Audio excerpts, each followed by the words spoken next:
It is the 7th of the 1st, 2025. Happy birthday, happy 40th birthday to the one they call Sir Lewis Carl Davidson Hamilton. This is a significant day, by the way, because I feel like we're in pseudo uncharted territory even for Sir Lewis. It's going to get techier than techie things over the next 8 minutes or less, because I just read a Guardian article that's expounded upon the multitudinous travails beset on the path that Sir Lewis is taking, hopefully for Lewis Hamilton fans all around the world, to an unprecedented 8th World Championship. It talks about his proclivity to take risk in the face of adversity. Lest we forget that I've compared on many occasions the driving styles and the parallels between Sir Lewis and a young hungry lion in Max Verstappen. Super aggressive each and every single time. Don't believe me? You only need to go and check out 2015 Nico Rosberg, Lewis Hamilton COTA.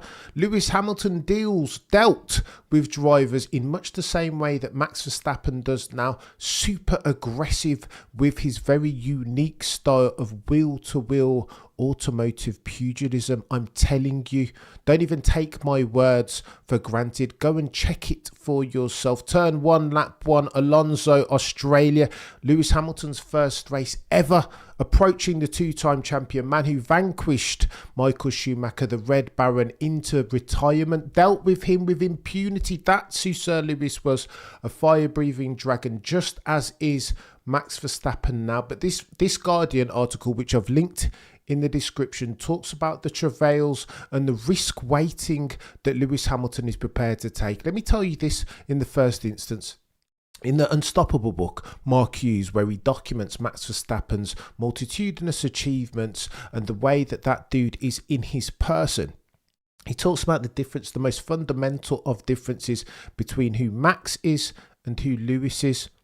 Max always knew that F1 was his calling, that his abilities demanded that he take a seat on the grid in the Premier, the upper echelon motorsport formula. That is the one that F's. Lewis Hamilton's path through McLaren and Mercedes shortly thereafter, and Scuderia Ferrari now, was much different though. And you can see this in the way that Lewis Hamilton carries himself. In everything that he does and says, there is laced insecurity. Because Lewis Hamilton knows that he had to fight and scratch and claw. In another universe, Lewis Hamilton wouldn't even be a thing in F1. There was fortuitous circumstances. Indeed, the racing gods had to smile on him. Ron Dennis played a part, sponsoring him and his family as far as his racing career. We know that for a fact because Lewis has told us so too. Ron Dennis. Financial resources were thin on the ground. Anthony Hamilton had to go and work 4 or 5 jobs at any one particular time, with a view to fund Lewis Hamilton's career. And the reason why I say that is to say this: Lewis Hamilton still bears that burden, right? You can hear it in his every quote, see it in his demeanour and the way he's carried himself, particularly in the early years, when the hole through which, the parameters within which he had to behave and conduct himself were super fine and narrow. Lewis has talked about his time at McLaren, that he had to be clean shaven all the time. Take a look at Fernando Alonso and Lewis Hamilton then as versus now. Their style, their countenance couldn't be more different. I say all that to say this: judge Lewis Hamilton and some of the decisions that he's taken against that backdrop. Criticism, god tier levels of at each and every single juncture. I was there in 2011 when he gained so much criticism, when he received even god tier levels of criticism for his poor performance. What's he doing all this Met Gala stuff? Why can't he just be an F1 driver? They said. Why has he got this superstar girlfriend? And what's going on with his on-the-track performances? Are they suffering as a function of his extracurricular ones? That was all of the criticism around him then. Now, however, they can't say that. This, though, is the conversation that we're going to be having going into 2025 around Sir Lewis. I think he's worthy of credit, that chap, bearing in mind all of the aforementioned, all of the risk, his route into Formula One, etc., etc. The fact that he still doesn't hesitate to take these potentially career-ending gambles is chaos. Absolute unprecedented, impossible scenes even. What are you talking about, Cameron? Well, I'm talking about he's moving from McLaren to Mercedes, because at the time that was noddy. I said this at the time. You don't move from McLaren to Mercedes. Mercedes, who are a brand new team in Formula One, as versus McLaren with all the heritage, Senna and Prost since 88, 89. What do you mean?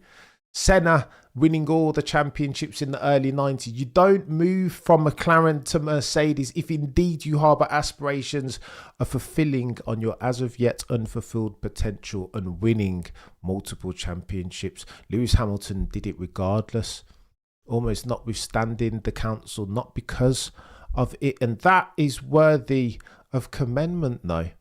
Bravery, even some may say. And going into his final chapter, the final passage of his tenure at Scuderia Ferrari, you've got to consider all of these things. You've got to bake this into the Sir Lewis Hamilton context, notwithstanding all of the criticism that your boy Cameron CC has leveraged at Sir Lewis over the past 24 months for his performances. Because again, this is the lens through which we judge Sir Lewis Hamilton, particularly going into his final stanza. Here's what I mean. And again, this Guardian article talks about this more succinctly and more comprehensively than I ever could. Going into 2025 at Scuderia Ferrari, the mountain, to get back to the mountaintop, the path is like this. Super steep. The gradient is not insubstantial. Why? Well, because he's looking to do unprecedented things in Formula One. Isn't one Sir Lewis Hamilton? Here's what I mean. And this Guardian article puts this as follows.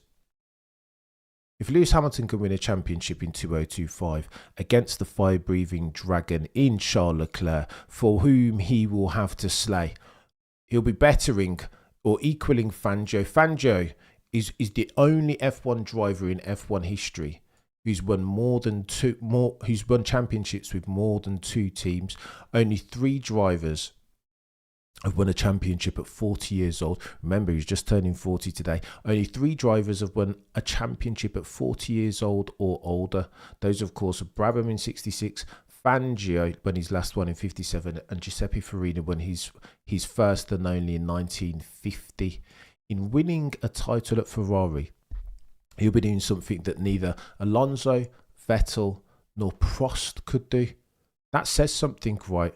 It's going to be difficult for him to go over to Maranello and build a team around him, the requisite infrastructure and car even.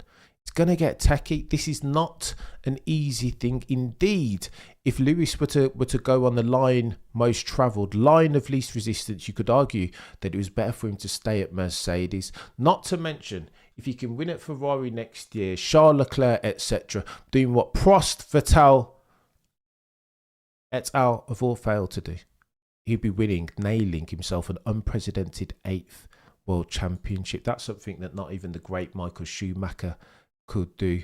How, ladies and gentlemen, as far as challenge, circumstances and a difficult undertaking, do you like your Formula One?